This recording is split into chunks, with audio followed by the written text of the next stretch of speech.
So we have Mona Jenkins, the steering committee leader for Mass Action for Black Liberation and director of development of the Homeless Coalition.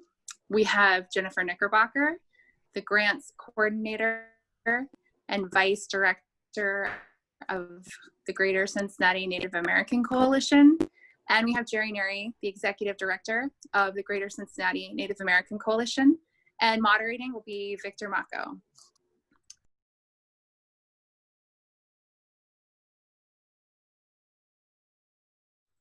You see a lot of Black Lives Matter chapters have popped up, or priorities of organizations where Black folks are a priority.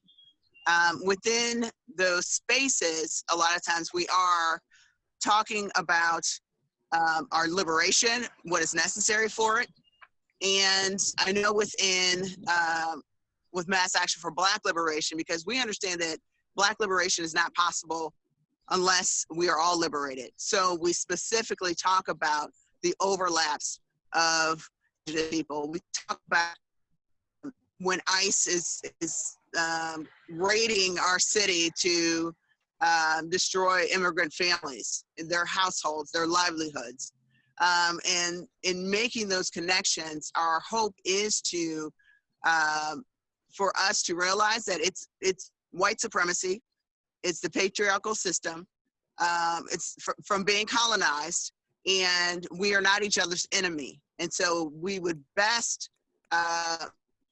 each other and ourselves by seeking these connections, making the connections with each other, and moving forward together to seek that liberation. One of the things that I think is important is that people recognize that the constant and continual struggle, Indigenous struggle against colonization, is connected to the Black movement and their struggle for their struggle, the civil rights movement, and the struggle for that they've been having within this country for the past 300 years themselves. We are connected, and all of this goes back to white supremacy and its origins. And although people often say that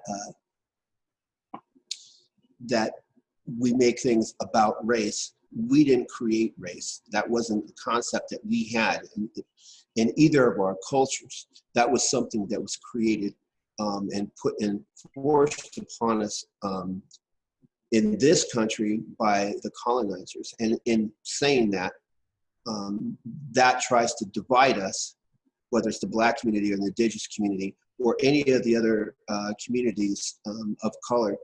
That is how people try to keep us separated, but our struggle is connected. Yes, absolutely. Ani, I'm Jennifer Knickerbocker. I belong to the Anishinaabe people from White Earth Nation. It was on the unceded territory of my ancestors that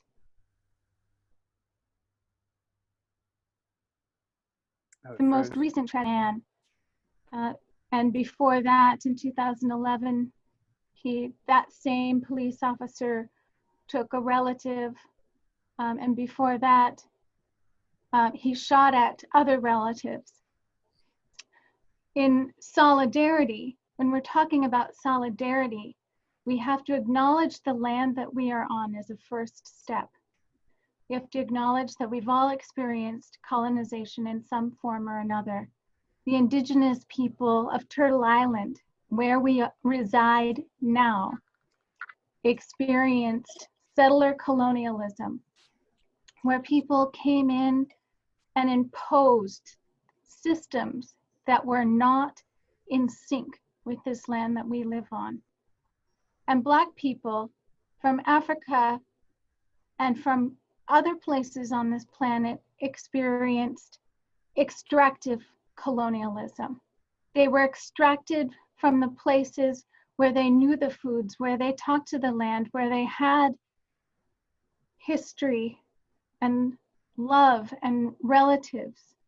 And they were placed here and used as commodities And that process has continued to this day.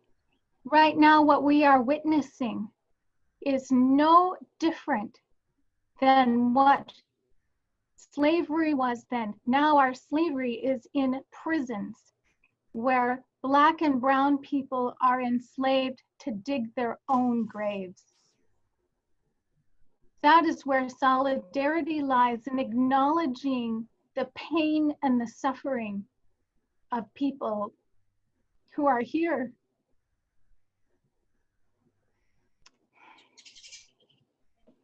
Thank you.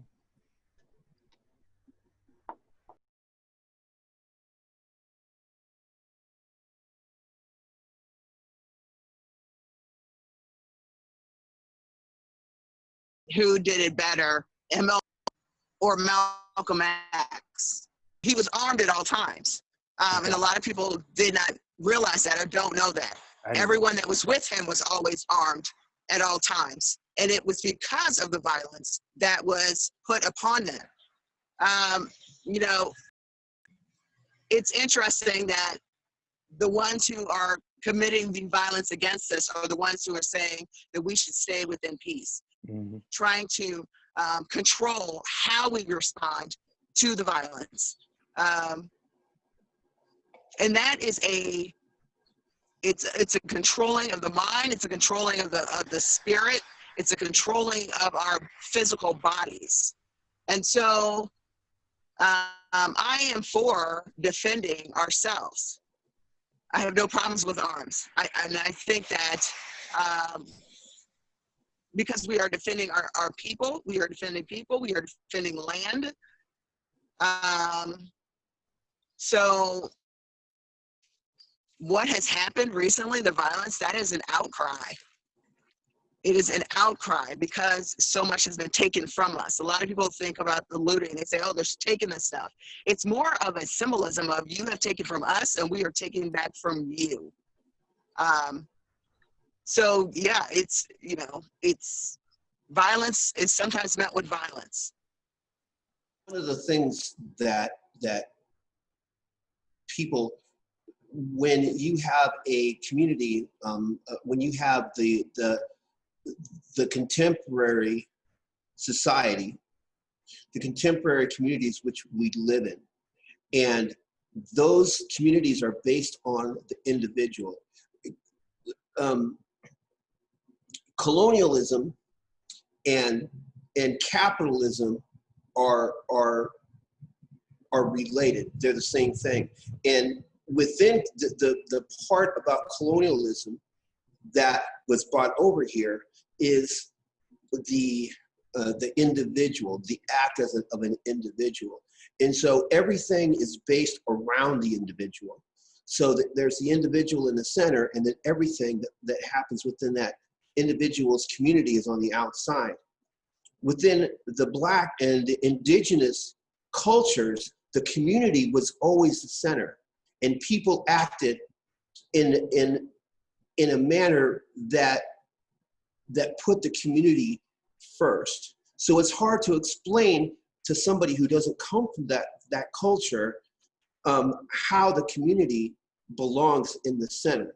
Now, the reason I'm speaking about this is the relationship between the act of property damage or damaging property and rioting. So a sports riot, or a riot in that sense, is when a bunch of frat boys go out in the streets when their sports team wins the game or loses the game, and they start tearing down street signs, and they turn over buses, and they light them on fire. This is a riot. They are playing. It is actually an act of playing without a reason. Where colonialization and resistance to colonialization and property damage go hand in hand. This has always been an act of resistance to colonialism. And people have become, in our community, they have taken the two acts, which are completely separate, and they have combined them and said, well, it's a riot. They're breaking windows. It's a riot. They're lighting things on fire. But historically, anytime there has been an oppressed people, whenever they have struggled against those oppressors, they've never been able to ask their oppressors to stop oppressing them. They have always had to result in a way of barricading themselves or damaging property or lighting things on fire. It's more than just an individual damaging fire. It is a movement. It is like a swarm of bees or swarm of birds. When birds fly, each one acts as an individual, but then it becomes that when birds fly together, they move fluidly because the whole movement of those birds are flowing as one organism. And that is the way that community works. That is when people when you have people who are resisting and that movement suddenly turns and starts damaging property, starts lighting things on fire. That movement isn't just doing it because, hey, we're going to light stuff on fire. That is a part of that whole, a part of that movement, that rage that is happening. And that is a part of something that has to occur.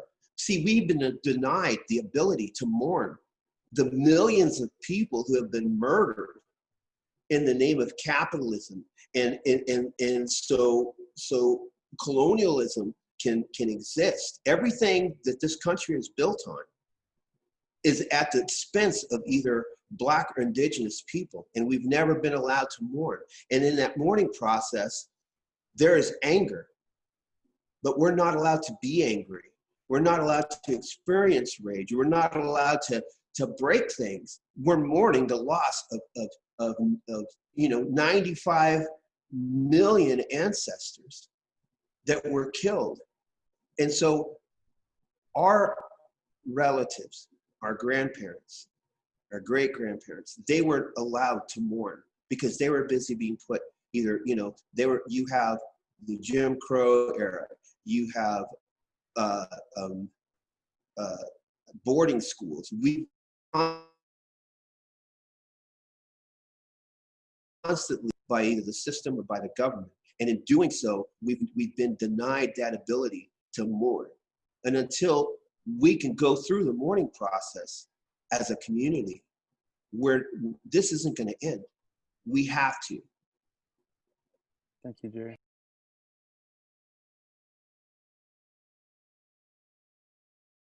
And I'm thinking of all the trauma that we experience, right?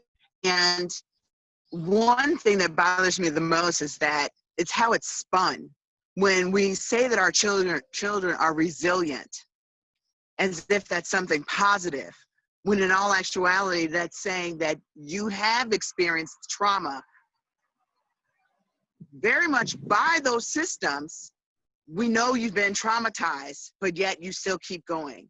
And we constantly have to keep going. We constantly have to overcome barriers, and we face it in every aspect of life, whether from childbirth, from accessing food, from accessing clean water, from housing. And it continues and it continues and it continues to the point where our health fails.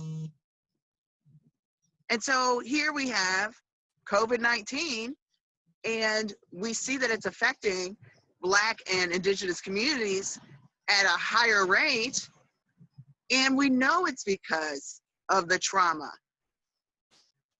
but yet we're not able to heal. We're supposed to keep going and smile while we do it with such gracefulness and not having any anger whatsoever. So it's just comical that we are just disregarded. And I think that this is why there is violence, because it is that outcry for we need to be heard. We are here, we are valuable, and we need for folks to see that. Address just a little bit about what Mona said and what Jheri said. about rage and violence versus protest and even protection. For a very long time, Black and brown bodies have defended their right to just be alive. And that has been met with violence. And I know a lot of people say that this is a Christian nation. And even if you look into those documents, into the Bible and other places where you see Jesus walking in, he does not walk in peacefully. He walked in and he flipped over tables. It is known that you must flip over the tables in order to demand that things change.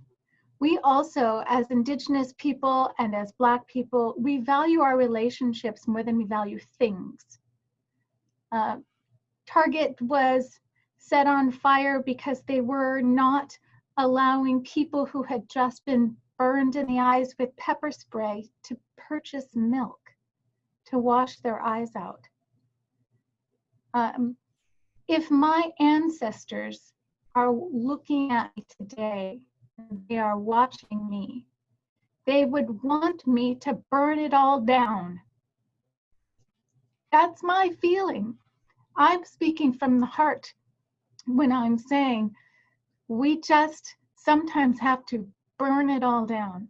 And I think that there's such outrage and passion behind the witnessing of a police officer putting his knee on the neck of somebody for 10 minutes while bystanders were begging for his life.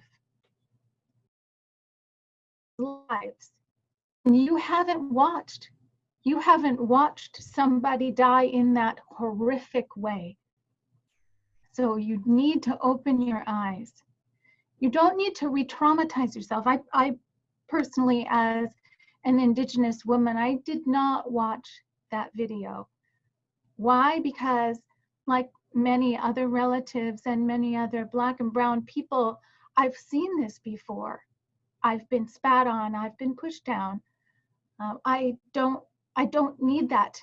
But our white and our privileged, they need to see that. They need to bear witness. And so for understanding trauma, right now we are all witness in what is happening. Normally, in a trauma situation, we need to come together.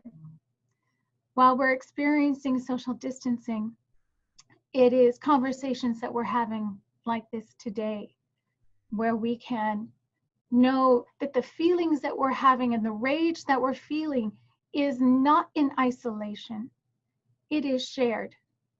When you understand that other people are feeling these ways too, and that it is genuine, then you know you are not alone. What is most personal is most universal.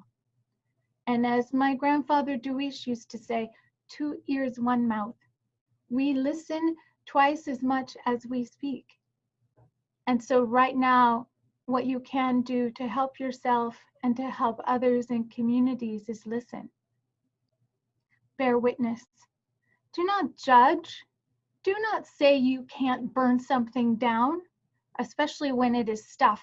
I've heard reports from different shop owners who are saying, I have insurance, good, burn it down, let it burn. They're in solidarity. More things have to burn down, in my opinion. But together, we can witness. Thank you.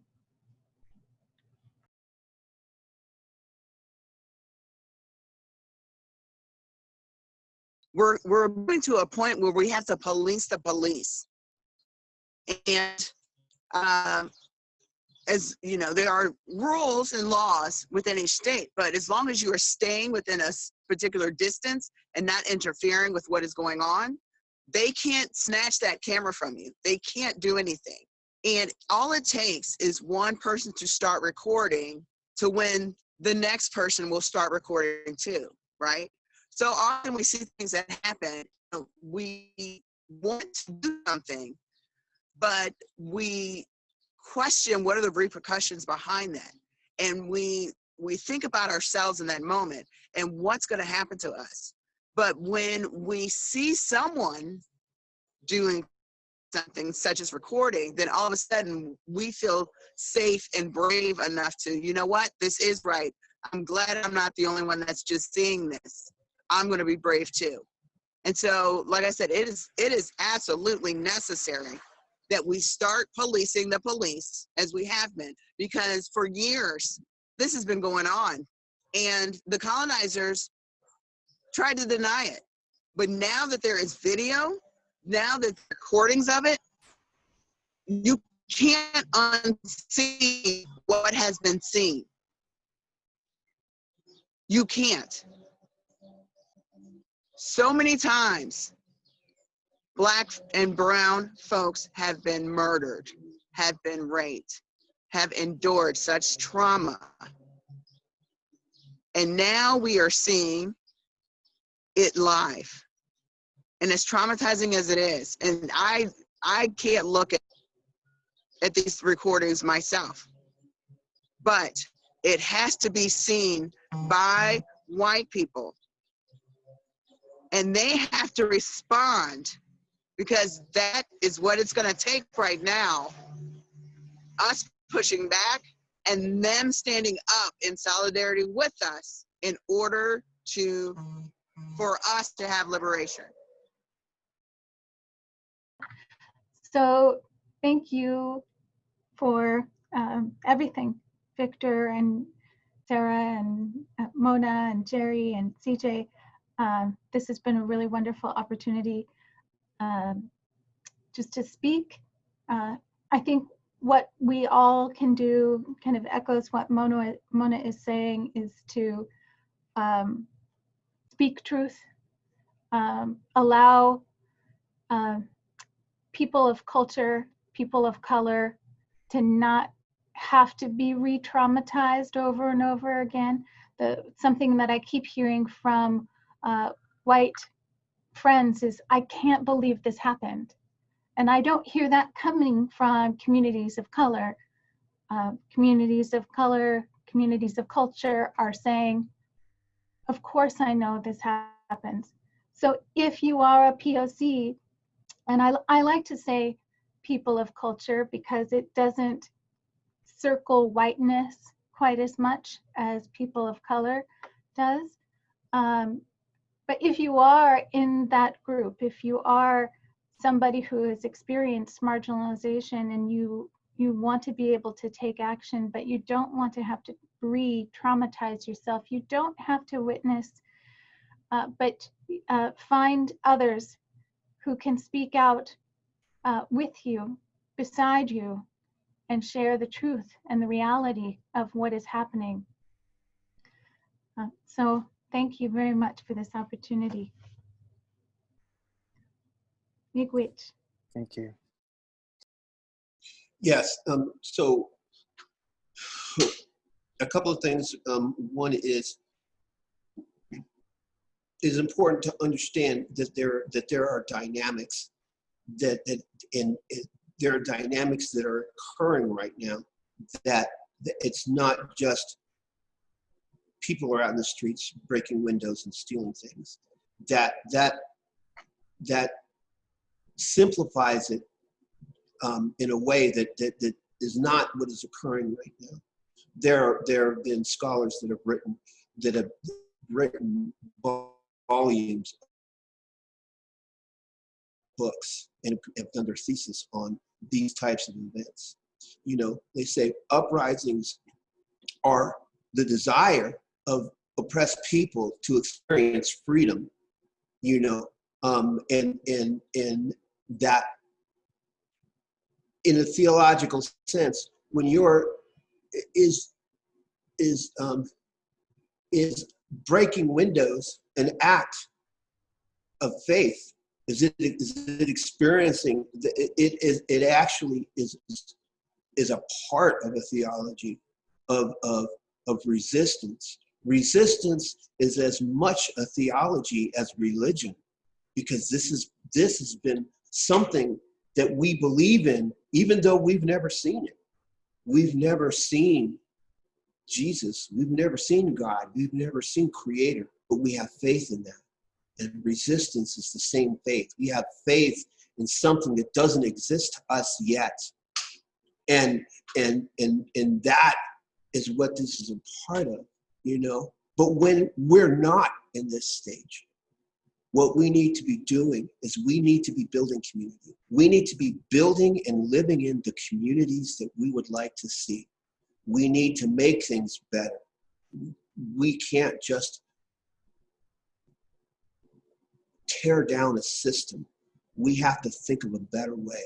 What is a better way to live it this way, to live in a decolonized world, to create community, to create gardens and love each other and be a part of something that's bigger. There is a new way, and I don't know what that looks like, but we need to find that, and we need to live that, and we need to build that. It's about digging up the garden. It's about tilling the garden and planting new seeds. And as an old man, you know, we've set that table. We've dug up the garden. And the young people are the seeds that we've planted. Now it's their turn to come up and to change these things. Thank you, Jheri. Sorry, I had to figure out how to unmute myself. As a mixed individual, I actually am Black and also Indigenous, and a relative of Jheri, come to find out. I needed this. I needed to understand a lot of what was happening, because I grew up in a very white community. I was very unaware of a lot of the trials that my ancestors went through until I moved and into a lower economic neighborhood surrounded by minorities. And so I've experienced both sides of that coin, and I think that offering resources for them to educate themselves is very important, because a lot of my family and my friends willingly stand by me and protest the injustices, but they're not always aware of what we're standing for. And I think that's important. If you're going to ask someone to stand, you have to educate them, and understand also that they are human and they have pride, and they have to be willing to swallow that pride, and also work to deconstruct the privilege in their minds. A lot of the things I've experienced is more of what I always viewed as a human privilege. I mean, I've experienced racism on several sides. I've experienced it from my colored counterparts or my cultured counterparts. They've looked at me and said, "You are too white to understand." When I've also faced the white community, and they tell me I'm too colored to understand. And it's not true. I am human. I can understand, but you have to be willing to teach me. And I think that's important, to provide those resources. Thank you so much, CJ. Thank you. Mona, if you could have the last word about how to build solidarity, some inaction that people can take right now. And as we start wrapping up, I just want to remind everyone that we're trying to do more conversations like this at GCNAC Coalition. Please follow us on Instagram. Check us out on Facebook. I think now is a time to really start taking advantage of all the amazing people, all the resources that we have. So please follow us at GCNAC Coalition. And Mona, if you have any places where people can follow you, please let us know.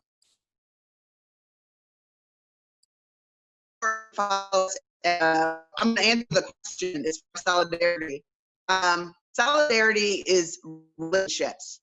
And with any relationship that we have, you can't just show up and feel, you can't show up when it's convenient for you. You have to show up every day in every way.